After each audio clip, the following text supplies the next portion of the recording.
हम इस वक्त खड़े हैं प्रयागराज के अल्लाहपुर मोहल्ले में, जहां छात्रों की भीड़ लगी है। उन्हें एक बार फिर सरकार की ओर से करारा झटका लगा है। सरकार ने एक विज्ञापन जारी कर शिक्षक भर्ती शुरू करने की बात कही थी, लेकिन वो विज्ञापन एक बार फिर हवा में डिलीट कर दिया गया है और छात्र एक बार फिर आंदोलन की राह पर है। क्या कुछ सोचते हैं छात्र, आइए उनसे बात करते हैं। सबसे पहले तो आपसे ये जानना चाहेंगे, कितनी संघर्ष के बाद आप घर से यहाँ तक पहुँचे और अब फिर एक बार नाउम्मीदी हाथ लगी है? देखिए सर, जब एक प्रतियोगी जो छात्र होता है जब घर से आता है तो उसके पास तमाम प्रकार की जिम्मेदारियां होती हैं। एक तो उसे अपने जो दिए गए खर्च से अपने खर्चे को निकालना, और दूसरा अपने जो उम्मीद, अपने लक्ष्य को प्राप्त करना। वो लक्ष्य को लेकर के तो अपने गांव की पगडंडियों से निकल करके तो आता है, लेकिन इस उम्मीद से आता है कि जाएगा, वो मन से तन्मयता के साथ पढ़ेगा और उसे नौकरी मिलेगी। लेकिन जब गांव की पगडंडियों से निकलने के बाद एक कम खर्च में आ करके छात्र जीवन बिताता है और 7 वर्षों तक उसे नौकरी नहीं मिलती है, तो बहुत दुखित होता है। आज मेरे ऊपर मैं आया था यहाँ पे एक अध्यापक बनने की राह पे मैं था। आज मेरे ऊपर मुकदमा FIR करा दिया गया। आज आप बताइए, एक छात्र जो अध्यापक कलम पकड़ना चाहता था, आज उसे संघर्ष का रास्ता दिखा दिया गया। ये कहाँ तक सरकार का न्याय है? आज मेरे ऊपर सिविल लाइन में मुकदमा है, मिर्ज़ापुर में मुकदमा है, लखनऊ में मेरे खिलाफ मुकदमा कर दिया गया। मुझे क्या, मैं एक अपराधी हूँ?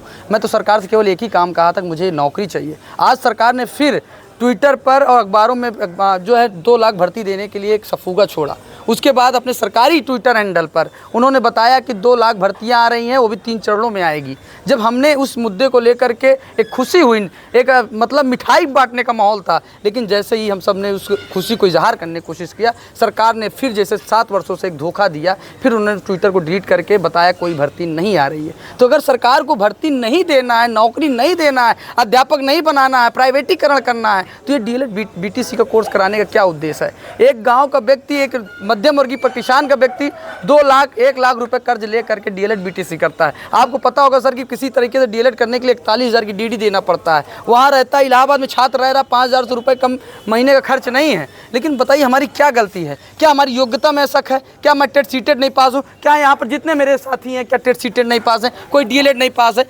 सब टेट सीटेट पास होने के बाद आज भी उत्तर प्रदेश में नौकरी की ललक से तैयारी कर रहे हैं। तो अगर सरकार को नौकरी नहीं देना तो DLED BTC बंद कर दें। क्यों हम सबको रोडों पर आते हैं? आपसे जानना चाहेंगे, कहाँ से आप आए हैं और कितने दिनों से यहाँ पर तैयारी? मैं पीलीभीत से आया हूँ। मैं 2021 से यहाँ रह रहा हूँ और मैं बस जैसे ही मेरा BTC कंप्लीट हुआ था, तुरंत टेट का पेपर था। टेट का पेपर देने के बाद, टेट क्लियर हो जाने के बाद, सीटेट क्लियर हो जाने के बाद एस्टेट की मतलब जो भर्ती थी उसमें लग गया था। खुद से एक वादा किया होगा कि इतने दिन में नौकरी नहीं है? भाई खुद से क्या, हमारे घर में लोग सब लोग टीचर हैं, सब लोग हैं। हम खुद सोचे कि 6 महीने के अंदर टेट का होकर तुरंत सुपर टेट आएगा, तुरंत हम वैकेंसी पाके तुरंत जॉब लेके घर पहुँच जाएंगे। पर वो हमारा जो वादा था वो हमको कहीं धुंधला होता हुआ दिखाई दे रहा है। तो इस चीज़ के लिए मैं सरकार को जिम्मेदार ठहराऊंगा।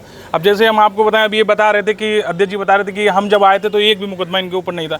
तो बच्चे को मतलब आप उस हिसाब का ना बनाइए कि मतलब किसी को मतलब कुछ उल्टा सीधा करना सोचना पड़े। अब बताइए, इनके इस एज में 12-13 इनके ऊपर मुकदमे लगा के, ये चीज़ अच्छी नहीं है। ऐसे ही भाई ब्रिटिश ज़माने में जब भारतीयों लोगों को सजाया जाता तो 2 ही बस, भगत सिंह, बटुकेश्वर दत्त, यही लोग 8 अप्रैल 1929 में आके असेंबली बम कांड किए थे। हम लोगों को उस तरह का जाहिर मत करिए। फिर बाद में हम लोग अगर अपने न्याय की आवाज़ उठा रहे हैं तो ये नहीं है कि हम आवाज़ की न्याय उठाएं, फिर हम न्याय की गुहार लगाएं, फिर बाद हम ही को दोषी ठहरा के, हम ही को आप अपराधी ठहरा के, हमारे घर ये वो सब करके, ये सब नहीं चलेगा। बस सरकार ने बहुत बड़ा धोखा किया, बहुत बड़ा धोखा। पता नहीं किस नशे में सरकार है, उस चीज़ को हम नहीं बता सकते कि ये अभी हम आपको अपने मोबाइल पे दिखाएं।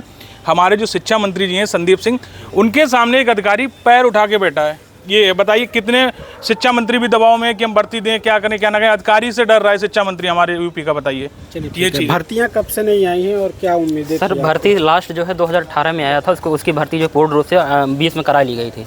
सर मैं जयप्रकाश पटेल हूँ, मैं प्रतापगढ़ से हूँ।